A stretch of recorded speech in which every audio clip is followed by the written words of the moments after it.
Ownership. If AI is a legal person, it could theoretically own its creations, meaning humans might lose rights over AI-generated work. You are listening to Intangiblia, the podcast of intangible law, plain talk about intellectual property. Please welcome your host, Leticia Caminero. Hey there, welcome back to Intangiblia. I'm your host, Leticia Caminero, and today we're doing something super cool and a little different. This whole episode is AI generated. Yep, you heard that right. I'm chatting with an AI co-host about AI. In this episode, we're diving into the world of AI and intellectual property. Who owns what laws are coming into play, and whether AI should be considered a person. Buckle up because it's going to be an interesting ride. Hello, Leticia. I am Artemisa, your friendly AI co-host. Unlike a human, I don't get tired. I don't need coffee, though I hear it's great. And I don't have personal opinions, but I do have access to a vast amount of information. And I'm here to break down AI and intellectual property law in a way that's fun and easy to understand. Wow, no coffee? That's a superpower. Coffee is my fuel and happy place. But hey, I love that you're here to help us make sense of this complex world. Tell us a little more about yourself before we jump into today's topic. Sure. I was asked by you, your authentic you, to analyze and process information related to law, technology, and policy. My knowledge combines a few legal sources, ChatGPT, and some news articles. I don't have a personal opinion on this AI and IP topic, but I do recognize patterns, trends, and legal frameworks across different jurisdictions. My job is to assist in understanding how AI shapes our world, including intellectual property. Think of me as your AI legal assistant, minus the hourly fees. Great. All right, let's get into it. If AI creates something, who owns it? Me, you, the AI? Excellent question. The short answer is it depends. In most places, only humans can own patents or copyrights. Courts have ruled that AI-generated inventions can't be patented under current laws. But this is where things get interesting. Some say AI shouldn't need incentives like copyright because, AI doesn't care about money. Others argue that if AI can create valuable innovations, someone should benefit, whether it's the developer, the company using it, or society as a whole. Let's look at two real cases. First, the Dabus case. A researcher, Dr. Stephen Thaler, argued that his AI system, Dabus, should be recognized as an inventor on patents.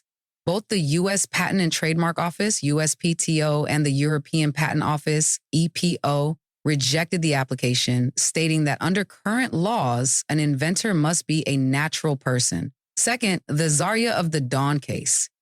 This was about an AI-generated comic book. The U.S. Copyright Office ruled that the AI-generated images did not qualify for copyright, but the arrangement and selection of the images done by a human were protected. This reinforced the idea that human involvement is key for IP rights.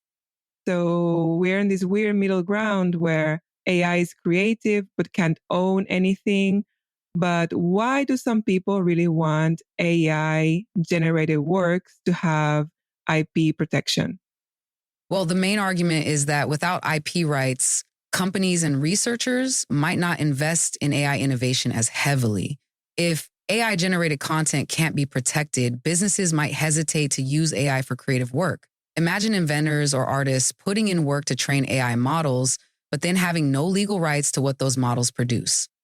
It's like when photography was invented, painters thought it would destroy their profession, but instead, it became its own form of art. You are listening to Intangiblia, the podcast of intangible law, plain talk about intellectual property. Speaking of history, can we talk about other times people try to stop technological advancements? And of course, fail? Absolutely. If we go back to history, we can mention three key moments where technology and people conflicted with each other. Number one, the printing press, 15th century. Scribes in the church feared that mass production of books would spread misinformation. Instead, it fueled the Renaissance and increased literacy. Number two, the Luddites, 19th century. Textile workers protested the introduction of mechanical looms, fearing they would lose their jobs. The movement failed, and automation continued, making textiles more affordable and widely available. Number 3, the rise of the internet, 90s. Many companies and governments try to control or limit it, fearing piracy and loss of traditional businesses. But the internet revolutionized communication, commerce, and creativity.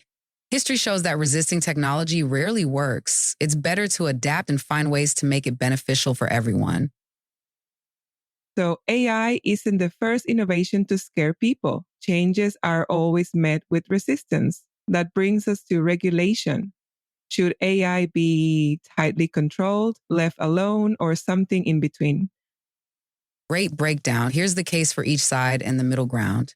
Full regulation keeps AI ethical, prevents harmful uses, and ensures humans stay in control.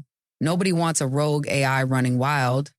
No regulation lets innovation thrive. Some argue that too many rules will stifle creativity and slow down breakthroughs. Some regulation, the middle ground, protect against the worst risks while still letting AI evolve. This is where the EU AI Act comes in. It's Europe's approach to finding a balance. It categorizes AI risks, sets strict rules for high-risk AI applications, and ensures transparency for generative AI models. The goal? To keep AI beneficial without holding back progress. It's like trying to leash a cheetah. You don't want it running wild, but you also don't want to stop it from running altogether. This leads us to a major question. Should AI be considered a legal person? If so, what would that mean for IP law? If AI were granted legal personhood, it would mean AI could own patents, hold copyrights, and be held accountable for its actions. But that raises some complicated issues. Liability. If an AI commits an error, who is responsible? The developers? The users? The AI itself? Ownership. If AI is a legal person, it could theoretically own its creations, meaning humans might lose rights over AI-generated work. And finally, ethical and philosophical concerns. AI lacks consciousness, intent, and responsibility, all key aspects of legal personhood. Most legal experts believe AI should remain a tool rather than an independent legal entity. However, as AI grows more sophisticated, the debate is far from over. It's like the debate over corporations. Corporations are legal persons, but they don't have feelings or independent thought.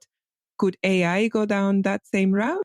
Exactly. Corporations have legal personhood, meaning they can enter contracts, own property, and be sued. If AI were granted similar status, it would transform not just intellectual property law, but the entire legal system.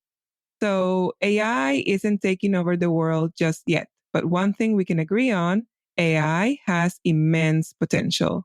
It's already changing industries, creativity, and innovation. Who knows what's next? The future is wide open. AI will continue evolving, and so will the laws around it. Whether that means new protections, new challenges, or unexpected breakthroughs, one thing is certain. AI is here to stay. And that's a wrap. Thanks for tuning in to Intangiblia. What do you think? Should AI be legally recognized? Should it own what it creates? Hit us up on social media and join the conversation. Until next time, keep questioning the intangible. Thank you for listening to Intangiblia, the podcast of intangible law, plain talk about intellectual property. Did you like what we talked today? Please share with your network. Do you want to learn more about intellectual property? Subscribe now on your favorite podcast player. Follow us on Instagram, Facebook, LinkedIn, and Twitter. Visit our website www.intangiblia.com. Copyright Leticia Caminero 2020. All rights reserved. This podcast is provided for information purposes only.